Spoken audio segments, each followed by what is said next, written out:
Hi friends, thank you for tuning in to the Concussion Coach podcast. I'm Bethany Lewis, the Concussion Coach.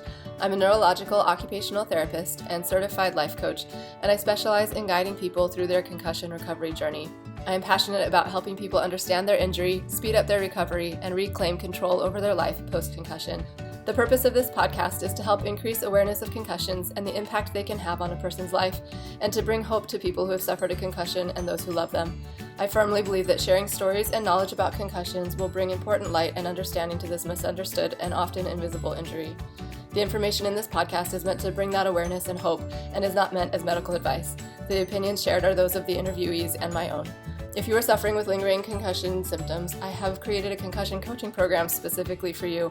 I will be your mentor to guide you through your recovery journey, offering help with understanding and managing your symptoms, setting achievable goals, and learning how to manage your own thoughts and nervous system in order to get control over your life again.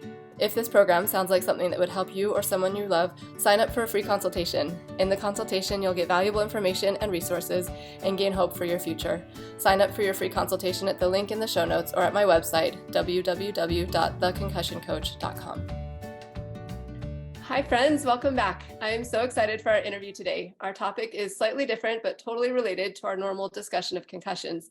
Today, we're going to be talking about long-haul COVID, and we'll be shedding some light on how it is turning out to have some surprising similarities in the brain to the effects of a concussion. I have as my guest Maddie Farr, and she's a perfect person to have this conversation with because she not only has studied and researched long COVID and its effects on the brain, but also has lived experience with long COVID and treatment for it.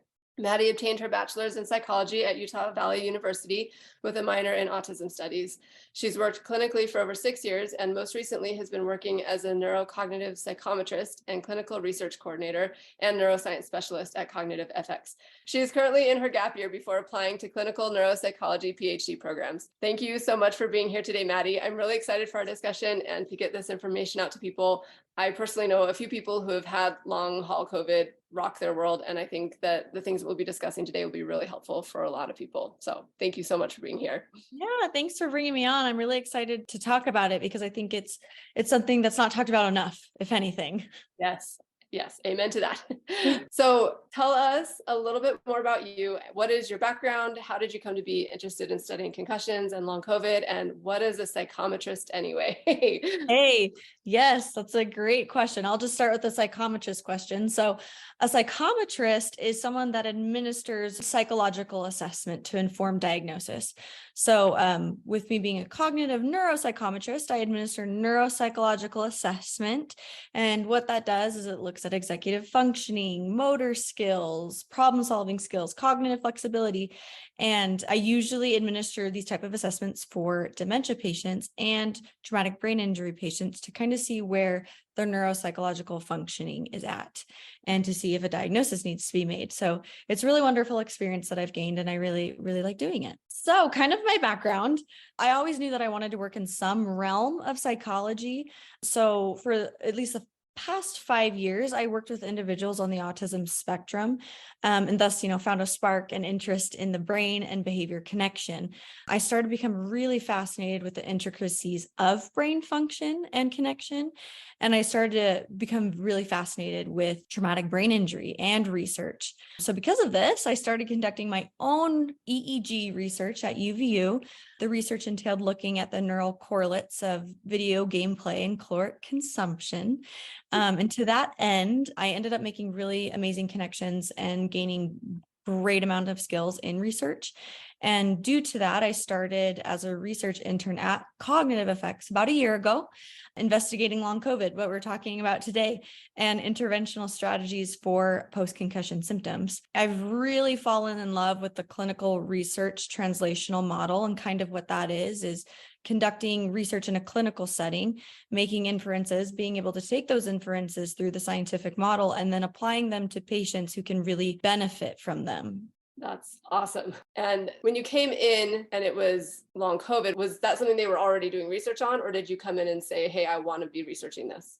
Yeah, so they had done a couple case studies, and then I had come in and I'm like, hey, we really need to get we need to get this out. We need to get this out here and more people, we need to talk about this. So we really, from those case studies that were already previously done, we started to take bigger sample sizes and look at symptom similarity between concussion and the neurological similarity between them.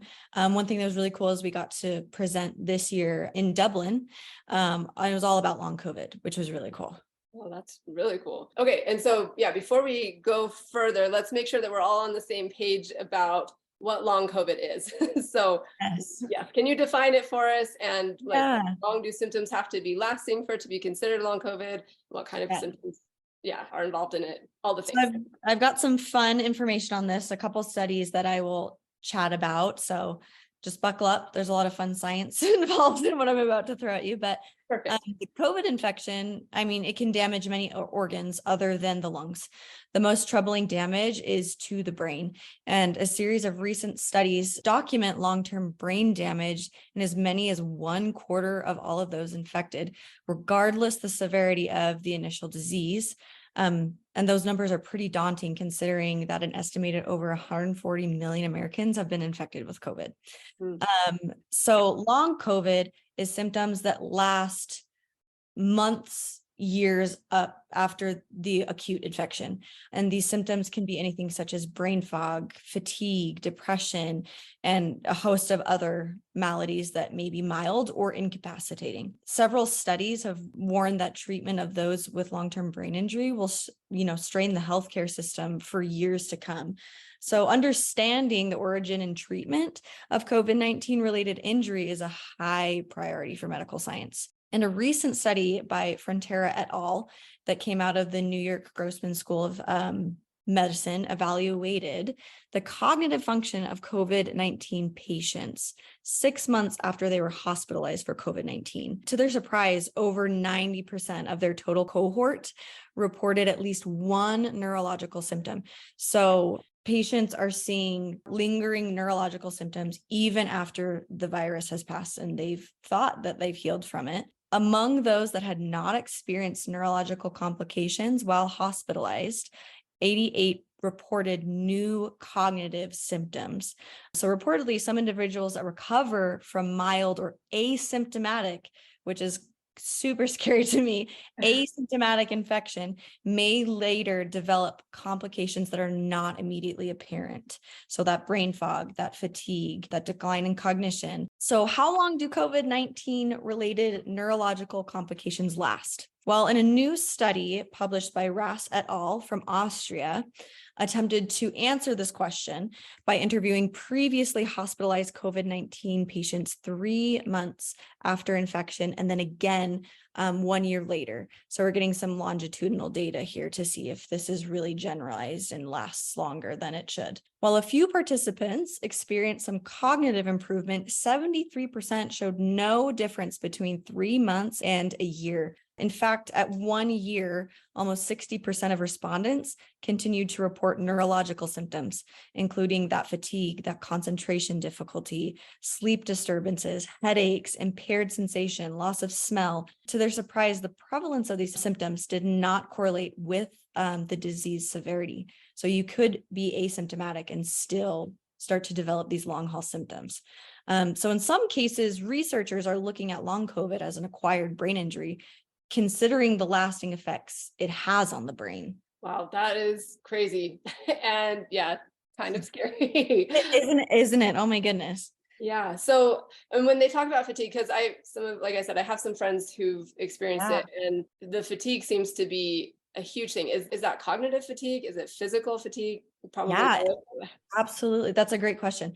It can be cognitive fatigue. It could be physical fatigue. Sometimes it can be vision fatigue, which we saw in the data that I worked with at CognitiveFX with long haul COVID patients. We saw that there was also vision fatigue. So there can be, multifaceted areas of fatigue, which is horrible. Yeah, interesting. So what was your personal experience of COVID like, and what lingering symptoms did you experience? Oh my goodness. Yes. So I had probably every single variant of COVID. I've got some fun autoimmune issues going on. So I got COVID multiple times. I had a really bad bout of COVID, other mild bouts of COVID. I got all my vaccines, still got COVID pretty bad. And initially, once I got infected with COVID, I felt fine. It was okay. And this is around the time that I was finishing up my bachelor's. And if I'm being really honest, it was kind of at that year point after having COVID where I started to feel that fatigue. At the end of the day, I'd be like, oh my gosh, I can't focus. Like I have to close my eyes. I'm overstimulated. I even started to have some fun, like aphasic issues, and aphasic being like word production, finding a word, producing that word. So even like having conversations with friends was really hard and really fatiguing and draining. My inattentional issues were heightened and they got worse. So focusing took a really long time. And a lot of times people say, like, how do you know the difference? Mainly because before I had COVID, I could sit down and just bust out a paper in like an hour. And then after COVID and I started getting my long haul symptoms, it would take me maybe about an hour to do like 2 paragraphs. Oh, wow. So it was really hard. And then one thing that is particularly interesting with COVID, which is also similar with concussion and head injury, is autonomic nervous system dysfunction or dysregulation, also known as dysautonomia. And someone who may be experiencing dysautonomia they could be sitting down and their heart might start to race, they might start to sweat, and just have this physiological response that's not psychologically tied to anything. Because I know it sounds like you're having a panic attack, but it's really just for no reason, this physiological response. And I started to get that a lot where I would sit down and my heart would just start to race. I'd start to shake, I'd get sweaty. And I'm like, what is happening here? I'm like, maybe I'm dehydrated. Maybe I'm hypoglycemic. And I tried to troubleshoot for actually a really long time to figure out what that was, until I realized, oh my gosh, I think this is dysautonomia. And when I actually had met with Dr. Fong at CognitiveFX, she's like, yeah, that sounds like it. So it kind of wreaked havoc on my cognition and my autonomic nervous system. I used to avidly work out. And then after COVID and having my fun autonomic nervous system dysfunction, I wasn't able to work out. I'd get lightheaded. I'd feel like I was going to pass out. I'd fall over. So I'd have some fun vestibular issues too, which is also something that can happen in concussion as well as COVID. Mm-hmm. And you said that these symptoms didn't start coming on for a year after your last bout of COVID. Mm-hmm. How did you know it was related to that? That's a good question. It took me a second to really realize that this was COVID related. Because it's so funny, because a lot of times you tell yourself, well, it couldn't happen to me. It's not me. Like, I'm okay. I just need to work harder. And it was so funny because at the same time, I'm doing all this COVID research at CognitiveFX. And then I really sat and thought about it. I'm like, I've never had a head injury. I've never had a concussion. So there really shouldn't be reasons as to why I'm having symptoms like I have like post-concussion symptoms. Then once I started more actively working at CognitiveFX, they use fMRI to track post-concussion symptoms and long haul COVID severity through looking at the bold signal, which is basically looking at cerebral blood flow in your brain and if there's lack thereof, essentially to see if there's dysregulation. So I decided to get in the fMRI. And as soon as I got my scan back, it was very cathartic and kind of like not the best way. I looked at my scan and the areas of my brain that were affected were my language centers, which like makes complete sense because I'm having issues producing those words and word finding and getting them onto paper, and some of my areas with executive functioning. So that makes sense where I'm having these attentional issues. I can't sustain my attention anymore. So it was also very validating for me to see that, because I'm like, okay, COVID and post-concussion symptoms are an invisible injury. So it's really hard to look at someone and know that, they're struggling with something like this. And it can be super hard to deal with something like this because it is an invisible injury. And the hard thing about, long COVID symptoms and post-concussion symptoms is you'll look normal, but your brain's not functioning as it should be. It's not functioning normally. So that's what really kind of tipped me off to like, hey, I need to really evaluate. There might be something going on here. Oh man. Yeah, that is really interesting. And what you were just saying kind of reminded me too, with both long haul COVID and post-concussion syndrome, the symptoms can come on long enough after the initial incident that you don't necessarily automatically recognize them as having been from that. And so I think there's a lot of room to question yourself and wonder, like, is this real? Am I crazy? Yeah. What's going on here? I feel like I had a tendency to gaslight myself. I'm like, no, because I had this functioning beforehand. I'm like, no, you're okay. You just need to work harder. You need to work harder. But to that end, I would push myself harder and then I'd crash harder at the end of the day. My fatigue would be worse. So it was kind of like sawtoothing where I'm like functioning, crash, because my brain's like, we cannot keep up with what you're doing. Because man, that is intense. And I really didn't know that symptoms could hit like a year later. That's kind of crazy and scary. And while we're talking about scary things, I think it is important. Again, it's good for us to be getting this information out there so people can recognize it and have some idea of what might be going on for them. But also, I want to give people hope because like recovery is possible, right? So I assume that the answer to this question will have a huge caveat that, we're still learning a ton about long COVID and every individual's experience is different, but recovery is possible, right? Like what can be done to treat long COVID? Oh, 100%. 100%. So with COVID, so not only there are cognitive deficits seen in long COVID patients, the physiologic effects of COVID-19 are varied and indirect and direct. So treatment should include multifaceted and multimodal intervention, and especially that targets the autonomic nervous system. And some of these things can be like neuromuscular therapy, occupational therapy, something that really targets neurovascular coupling in the brain. So the cerebral blood flow and how it's been rerouted and how it's been kind of messed up from COVID, and the autonomic nervous system dysfunction.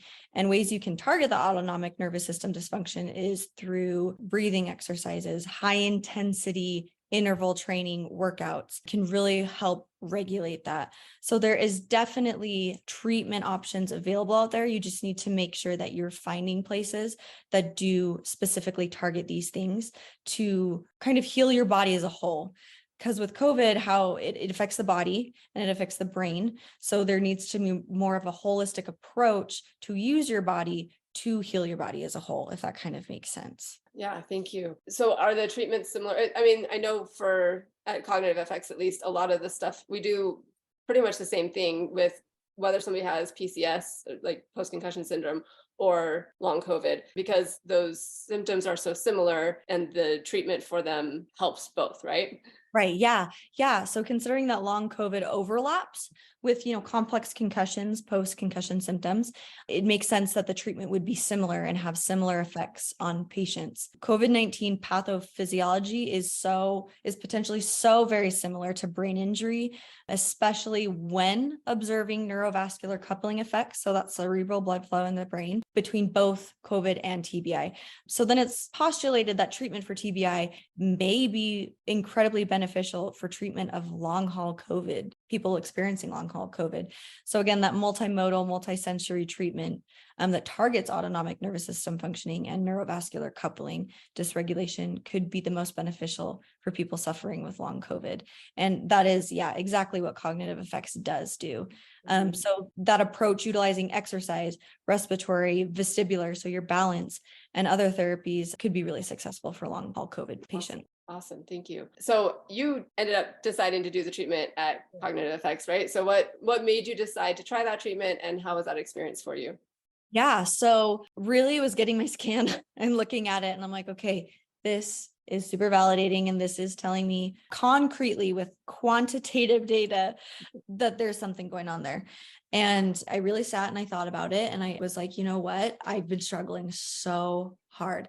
I have fatigue, I can concentrate. And I should just mention too, before long COVID, I was running research labs. I was going to national conferences to present research, which was something that was really fun and a passion for me and that I loved. And then once my long haul COVID symptoms hit, that was something I still loved to do, but was really killing me because I couldn't keep up with it. I couldn't focus. I couldn't function. So that was also a big catalyst for me. Like, I want to get back to my normal functioning. I want to feel normal again. I remember chatting with my mom on the phone before I started a week of treatment at CognitiveFX. And I said, I just want my functioning back. I just want to function like I used to. And I just want to feel normal again. So I'm like, you know what, if I could get that back, if I could just get that back and I could even start working out again and correct my autonomic nervous system dysfunction, that would mean the world to me. How long were you since you started having symptoms to when you decided to do the treatment? Yeah, I was struggling for about a year. Oh, wow. Really hard. Yep. And again, it's that whole thing where we tell ourselves, well, it couldn't happen to me. It's not me. And it's just so ironic. I mean, the irony is not lost on me that I was studying it at the clinic that helps people with long haul COVID. I'm like, no, it's not me. It couldn't happen to me. But I was struggling for about a year. And then I finally was like, no, I need to do something about this. Wow. So yeah. So how was that treatment for you? I can't say good enough things about it. I truly do feel like I did get my functioning back. And I feel like I'm a new person. I can say so many positive things about it because I went through a week, and what we did is exactly that, multimodal, multisensory approach to treatment, where I would be doing cardio in the morning, working on my breathing, regulating my breathing through high intensity cardio. And then throughout the day, I'd be doing occupational therapy sessions, working on my vision. I realized my vision was horrible, which, made a lot of sense to me. It wasn't before COVID, but going through treatment, it really helped me realize, yeah, my vision sucks. It's not great. And then, cognitive neuro speech, cognitive therapy, working on mental and cognitive flexibility. And it was really hard. It was really hard, but I also knew that I really needed it. And it forced my brain to work in ways that it hasn't worked in a really long time. And by the end of the week, I felt like I could find a word, pull it out of thin air and produce it. And conversations weren't fatiguing for me anymore. And the thing that I also loved about going through treatment is it gave me such a beautiful view of what patients go through. And it gave me a new sense of empathy in working with patients, to know what they're going through, to know what the treatment is like, and to really sit and to be able to talk to them and say, yeah, I understand what you're going through. Like, this is really hard, but we're going to work you really hard so we can get you back to where you want to be. And I also felt like going through treatment too, it also helped with my confidence, being like, yes, you can function the way you did before. Like, agreeing to come on this podcast was huge for me because, before I went through treatment, just having a conversation or finding the words that I needed to use, using my working memory, was so hard. So even just being on this podcast is like a huge, triumphant thing for me, because I would not have been able to do it before. Oh, that's awesome. Thanks for sharing that. That's so beautiful. And I love that you've had that experience, and that not only are you feeling so much better, but you have that added perspective. And when you're working with patients and clients who come through. And I remember when we talked the other day, when I asked you to do this, it was so funny. It was the week of her treatment, and I go down to Provo on Fridays and do some work in the clinic there. And so I was chatting with her and hearing about her experience. And you said at that point that one of the biggest things was just like the camaraderie of the patients, like how beautiful that was. Yes. Oh, that was one thing that I also really loved, about being at CFX, is you also get this wonderful opportunity to see the patients interact with each other. Because again, with having, complex concussion, having long COVID, it is an invisible injury. And to anybody, you'd look normal. Mm-hmm. So being able for the patients, and being a patient myself, and being able to be a part of this and talk about how hard it is with someone that, is going through it and understands it, was super just cathartic and validating, and just built such a wonderful sense of community, which I also really loved. Yeah, it's so beautiful. I love that. And I wanted to throw out here really quick, when you talk about vision being bad and not realizing it, I think, and I realize in some of the other podcasts, I've talked to people about their vision being off. I want to make sure that everybody who's listening knows that that doesn't mean like you don't have 20/20 vision anymore. It means that your eyes are not converging or like working together the way that they should. And I think the vestibular system also plays into that. Sometimes people driving on the freeway or being a passenger and having cars drive next to you can make people feel sick and things like that. So the visual system gets thrown off. It's not necessarily accuracy of eyesight. Yeah, 100%. Yeah, with vision, exactly like you said, are they converging? Are they diverging? Are they dilating? Are they constricting when they need to? And sometimes, head injury or COVID, so viral infection, can mess that up. Mm-hmm. Yeah. Super, super interesting, and something that a lot of people who go through treatment don't realize is a problem until they're there. And yeah, just that jumping your eyes near and far, jumping them back and forth, all of those things can be affected, and then affect your ability to read, your ability to look from the white, the blackboard to your papers in school. Like, so many things can be affected by it. So just wanted to throw that out there. Thank you. So are you still dealing with any symptoms even after treatment? How are you doing there? And if you are, what are they? Yeah. So I think really the only symptom that I have been dealing with and has subsided within a day, so that's huge. It was a couple days after treatment. CognitiveFX follows the PARS model. So it's prepare, activate, and recover. So prepare is preparing your brain. So cardio, getting those neurotropic factors and priming your brain for cognitive activity. So that can be done through cardio. And then activate, so cognitive activity, and then recover, so meditation and taking time to de-stim. So long roundabout way of saying this, during my prepare, these past few weeks, I get up every morning, I do my run, I focus on my breathing, my post-care. And in the beginning, I would, get lightheaded, get really dizzy. And then I'd have to do, use my tools on my toolbox like CognitiveFX gave me to, kind of mitigate that. But just within the last day, I didn't have any symptoms when I went on my run, which is really, really huge for me because that hasn't been something I've experienced in over a year. And I feel like with my cognitive activity, I'm not experiencing fatigue anymore, which is really nice. I get home at the end of the day after a long day of work doing a lot of cognitive activity, and I don't feel like I need to crash, which is really one of the things that has made me feel like I've gotten my life back. So there's always, things that I can be doing to be strengthening my brain with the treatment that I received. But as of now, my symptoms are drastically decreased, and I don't really notice them. Oh, that's huge. That's a beautiful thing. Yeah. And do you know how typical is that? Because you've done a lot of studies on it, and I don't know how many people have been coming through CFX with long COVID, but are they seeing similar results? Yeah. Yes, there are very similar results with COVID patients. It's really working on the autonomic nervous system and kind of getting that in line with the brain and really pushing that brain to start working in ways that it hasn't for a while. We've seen tons of success with COVID patients, which is really wonderful.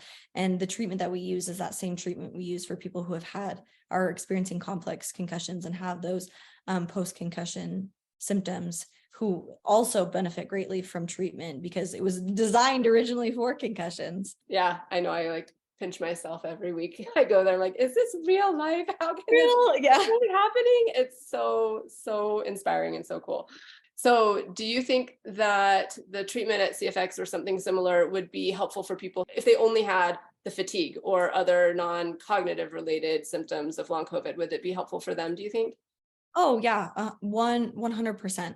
Because even if you're not having those cognitive symptoms, say you're having that dysautonomia, that autonomic nervous system dysregulation, that can wreak havoc on your body. Not only can it give you, because if your body's constantly telling you, with a dysregulated autonomic nervous system, your body's in chronic fight or flight. And that can just wreak havoc on your body.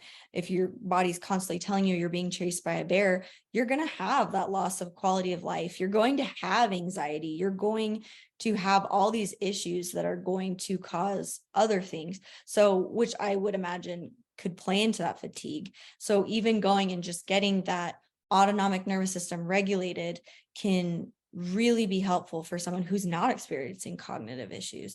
Maybe it's just some balance issues, some autonomic issues. I think that's something that people could really benefit from. That's really good to know. Thank you.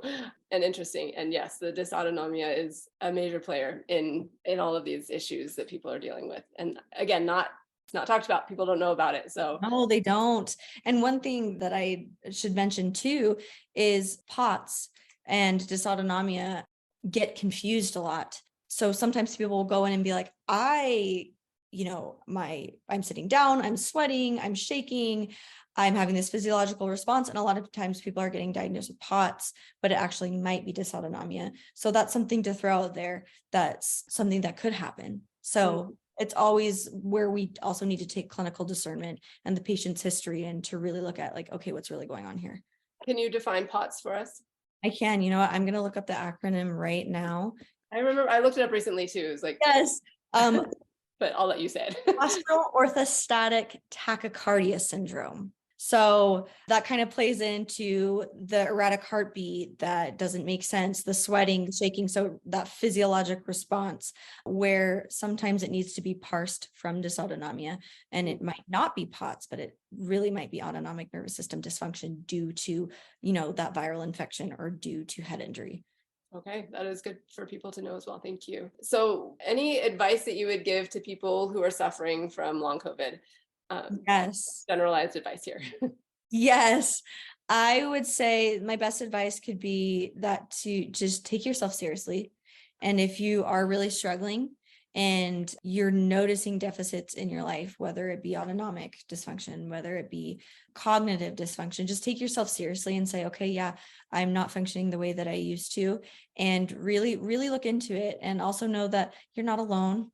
A lot of people are going through this and have gone through this, but the thing that's really great is that there's help out there for this. My best advice would be really take yourself seriously. Take yourself seriously and seek out treatment options that are available to you, because, living with long haul COVID symptoms or living with complex concussion, because it's invisible injury, we don't want to take ourselves seriously, but it's something that you should take yourself seriously on. That is very good advice. And how about advice for the loved ones of the person who's dealing with long haul COVID? Yes. Yes. How can they help or support, or what should they do? Yeah. My best advice is to one, really listen. And when your loved one is saying, hey, I'm feeling really fatigued, I'm feeling really overstimulated, I'm just feeling really tired, just take them seriously and coach them through that and help them find strategies and ways that they can, de-stim, relax, find ways to recharge. And also the same thing is just take them seriously, because it is an invisible injury. It's really hard to be like, oh, yeah, of course. Yeah, you're suffering. After my week of treatment, and I looked at my progress on my fMRI scan, my husband even said, he was like, I had no idea. Like, I had no idea your brain was having to work this hard just to complete everyday tasks. And I'm like, yeah. So it makes sense now why I was so tired all the time. So I say with loved ones, just take them seriously. And also, we don't like to speak up for ourselves. So if they need someone to advocate for them, speak up for them, try to step into that role as much as you can while being respectful and helping them get their needs met. Beautiful. Is there anything I have a couple other random questions for you here. Anything from your treatment or even your just experience of having COVID, anything that surprised you that you've studied it, you know a lot about it, but was there anything that was like, oh, I hadn't realized that this was a thing? Yeah. I would say the vision. I mean, although we did research and we saw that our, COVID patients were experiencing vision issues, of course, me again being like, that's not going to happen to me. I was surprised the most at how bad my vision was, where we would, on the first day of treatment, we did visions assessments, and they would, put a light in my eye, see how my eyes were working, where my pupils would fatigue and they wouldn't stay constricted. So they'd be taking in too much light. And that played a huge factor into my fatigue at the end of the day, because I'd have these horrible headaches just right in the middle of my eyes. And it was all vision. That was one thing that was so surprising to me. I'm like, I had no idea that my eyes weren't functioning as properly as they should be. Oh, that is really interesting. Did you have light sensitivity? Like, could you tell that your eyes were getting too much light? At the end of the day, because we're on computers so much. Yeah. At the end of the day, I'd tell people this in the clinic. I'm like, my routine before treatment is I would go home, I would sit in my closet, I'd turn off the lights so it was dark and it was quiet so I could just de-stim, because at the end of the day, I'd have headaches. My eyes they killed me. And having light at the end of the day, I'm like, okay, I'm home. I don't have to force myself to do this anymore. I had a lot of light sensitivity. It was not great. Oh man. And actually that leads kind of perfectly into the next question that I was going to ask you, which was what helps you the most to de-stim? So whether things that you learned from your treatment or prior to that, like what helped you when either your system was amped up or your eyes were hurting, or like what was the most helpful? Yeah. So to de-stimming techniques that I learned that are so helpful is, one is giving yourself eye massages. So like right at your eyebrows where that bump is before it goes into the orbital bone, you can massage up and around there. And there's a lot of nerve endings there that you can kind of lightly massage to kind of get them to calm down a little bit. And then after doing that quick eye massage, just palming your eyes and making sure there's no light and just taking a minute to calm your eyes down. So just putting your palms up to your eyes, closing your eyes, making sure there's no light. And then once you put your palms on your eyes, you just sit there and you wait until all the colors are gone, all the flashing lights, once you close your eyes until everything calms down. Then you're able to go back to whatever you're doing. And also taking breaks when I'm staring at the computer of like, okay, it's been 20 minutes at the computer. I need to stare at something 20 feet away to give my eyes a break. And then at the end of the day, really taking time to sit and do something called brainwaves. What brainwaves is it's an app, and you put headphones in and you listen to it. And what it does is it produces alpha waves. And what alpha waves are is it is in the hertz and bandwidth that your brain naturally produces that are relaxation waves. So putting those headphones on, turning on brain waves, and just calming my brain down after a long day and really watching my symptoms and being like, okay, I'm hitting a point where I need to step back. I need to just de-stim, be mindful of my symptoms so I don't push things too far. Awesome. Were there specific breathing techniques that worked best for you? Yes. Oh my goodness, there was some that I was surprised by. So one technique. So if you are to put your hand on your stomach and your hand on your chest, just notice what is moving. Is it your chest or is it your stomach? If it's your chest that's moving, you're breathing in a fight or flight response. So it's best to do that diaphragmatic breathing. Breathe with your belly, because then you are telling your body you're breathing in more of a rest and digest state.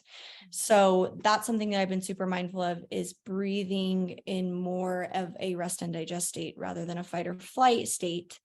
And then another really cool breathing technique that I learned was taking a really big deep breath in and then letting all the air out and then holding your breath, taking about 5 to 10 steps while holding your breath. And then after that, breathing back in.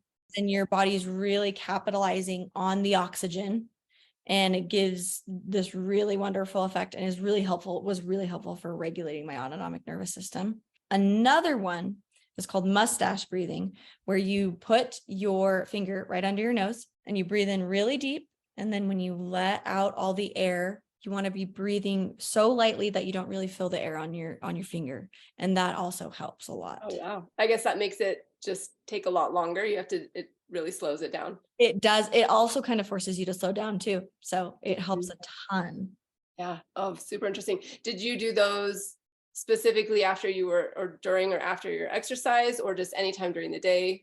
Yeah, that's a great question. I make it a priority to do it after my exercise. And especially while I'm exercising, breathing with my diaphragm and not with my chest. But even during the day, if I'm feeling a little bit of fatigue, I just take a second to do those to get ready to go back to what I was doing. Cool. That's super helpful. Thank you so much for sharing those. Okay. So is there anything else that you think that people should know about long COVID and its effects on the brain or treatment for it? Yeah. One thing that I would say is if you're seeking treatment for long haul COVID, I would say just be very mindful of the therapeutic approaches that the clinics you're looking at are taking, and if they're really meeting all the needs and the multimodal and multisensory approaches to really heal your body as a whole, so you can, get back to feeling the way that you're feeling. So that's something that I would be really mindful of. Okay, that's fantastic. This was so great. Thank you so much for coming on and sharing all of this really fascinating information and things that I didn't know before. So thank you so much. We appreciate it. Thanks for having me. Yeah. And I guess I'll just throw out there too, one more thing. If people are interested in CognitiveFX and the treatment that they do there, I will put a link in the show notes for that. They can check that out and look at the blog as well, that even if you don't come to CFX for treatment, they've got a lot of really good information on their website. So it's a good place to look. So thank you again, Maddie, for being here and for sharing your experience and your expertise with us. Yeah, thank you for having me. I'm so glad you listened in today. I hope you have gained some helpful insights and inspiration regarding dealing with and recovering from concussions. My goal is to create more awareness and education about concussions and the fact that there is so much that can be done to improve life after someone has had one. Help me spread the message by liking, commenting, rating, and subscribing to this podcast, and share it with others who would benefit from hearing it. There are more resources available on my website. And again, if you or someone you love would benefit from concussion coaching, sign up for a free consultation using the link in the show notes or at my website, www.theconcussioncoach.com. Thank you. See you next time, and take good care of that amazing brain of yours.